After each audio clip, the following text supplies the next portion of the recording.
Hey all, this tutorial is how to make bubble cells that ultimately look like dragon skin or snake skin um, using resin so that you can use these on magnets or pendants or coasters or any other resin application. You could even do keychains, whatever you like. But these were really easy to make and I'm going to show you how to do it. So the main ingredient you're going to need is going to be bubbles, which comes from a small amount of water and a little dish soap in a Tupperware with a lid. You're also probably going to need a UV lamp. Um, any cheap one on Amazon's fine. And then I got these magnets from the dollar store for I think it's $1.25 now. And then a base coat for gel polish, for UV polish, and then a no wipe top coat, or you could use UV resin if you have that. And then I'm using these nail micas, but you can really use a variety of different things. You could use just regular mica or acrylic paint or markers, gold markers, anything you have that you like to decorate with. And as you see here, I'm just shaking up the Tupperware to create the bubbles, and we'll start the process now. So what I am doing is just putting down a thin coat. The color that I'm using is like a translucent gray with sparkles. Anything that's dark is going to work good. So if you want to use a black or a gray like I'm using, that's fine. It's up to you if you want to be able to see through the magnet.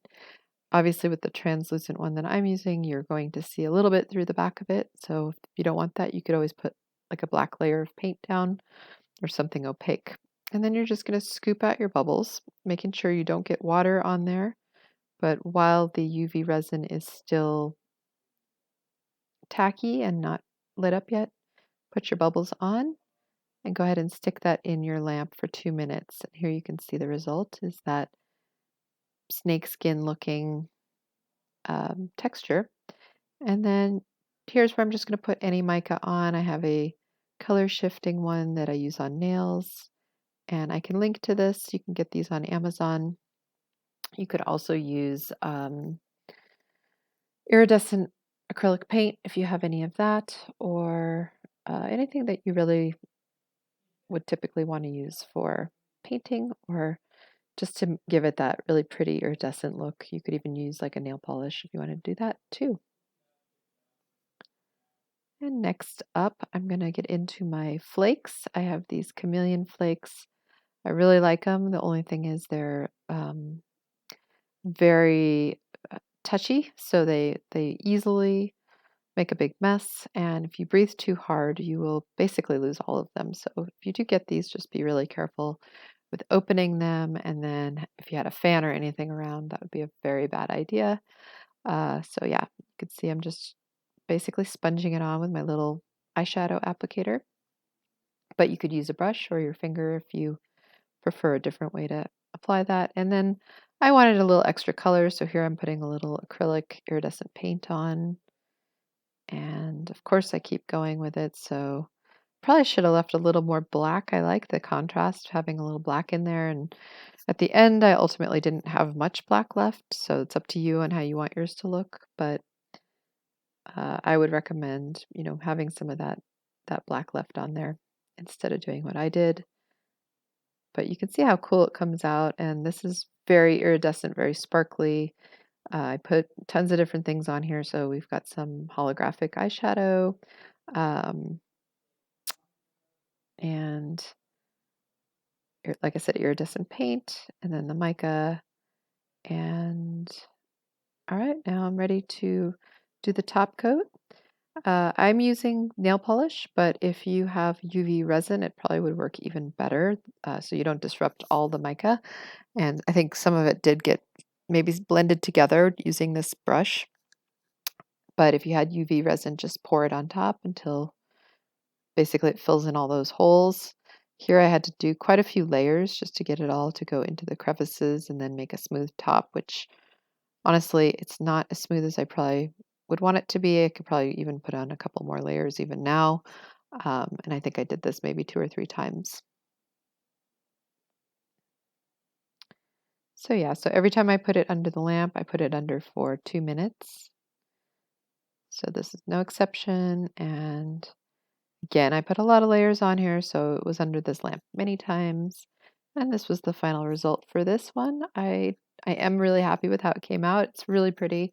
It's hard to see on camera, so you might not be seeing all the facets, but I kind of moved it around too to try to show you how it's color changing. So here you can see it looks very pink, but then it turns into like a yellow just because of the multi shift. So yeah, you can kind of see that it's kind of almost like a green, purple, gold, depends on the light that you hold it under, pink. And I was so happy with this that I ended up making a couple more. And I used a different technique for those. So with those, I'm actually using a gold paint. Um, I'll show you that as soon as we get over to them, but the same technique overall. So here I've already done the base of the magnets, and I'm going to be using this gold paint. I'm also using something called a dragonfly glaze and holographic glaze or holographic acrylic paint. So I can also link all those if anybody's interested. Um, and here I'm just dabbing on in various areas a little bit of that gold paint. This is the dragonfly glaze, which looks really white, but it actually dries clear and glittery and kind of color shifting as well. This is the holographic paint. And the nice thing here is you don't really need any artistic skill. I'm just dabbing it on. Here I'm going back into my flakes and putting on some of those. And it does get everywhere. It actually they jumped over to the gold one, so I ended up just using that for the gold one also. So it's kind of a blue and gold. And the other one turned out to be like a purple gold, um, blue. That one came out really pretty actually. So here they are before I put the UV on, the clear coat, the top coat. And this is them after. So that's the blue and the gold one. And that was the purple blue one. And that one looks like a dragonfly wing. It's beautiful. I was really happy with how these came out. And definitely see doing more of these in the future. Here I'm just trying to show you in some different lighting how they sort of change colors. And this is all 4 of the ones that I've made so far.